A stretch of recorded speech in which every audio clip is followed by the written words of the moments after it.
না। ফেনী ইতিহাস রয়েছে অনেক পুরনো ইতিহাস। ফেনী কখনো আগস্ট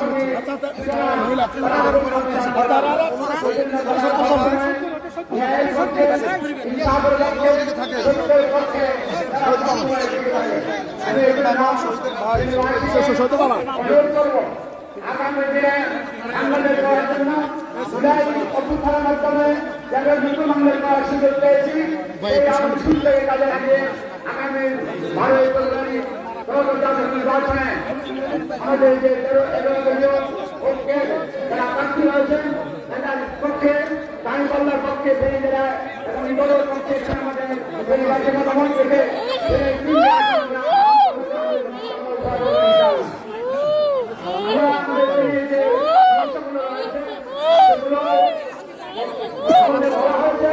এই সমস্যাগুলো আমাদের পূরণ করার জন্য দাবি থাকবে।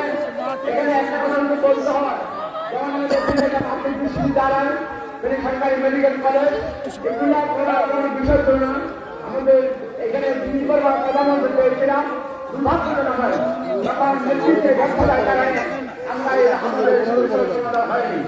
যারা আজকে আমার নতুন করে ওয়াদা দিচ্ছেন তারা পূরণ করবেন, তারা অধীর করছিলেন পূরণ করেন নাই, বরং তাদের অবশ্যই প্রশ্ন রাখবেন। আমরা আমাদের সমস্যা রয়েছে। এখানে 22,000 ছাত্রছাত্রীর জন্য এক ভবন নেই, ছাত্ররা আপনারা ভালোভাবে ক্লাস করতে পারবেন। এখানে যতগুলো শিক্ষক দরকার শিক্ষক নেই, ভবন নেই, শিক্ষকদের কর্মচারী নেই। এইটা হচ্ছে আমাদের সরকারি সমস্যা। এই জন্য আমরা মনে করি এই সরকার আগামী সরকার প্রদান করবেন দিয়ে আমরা আমাদের 3 জনকে এখানে ভোট আসবেন। এরপরে আমাদের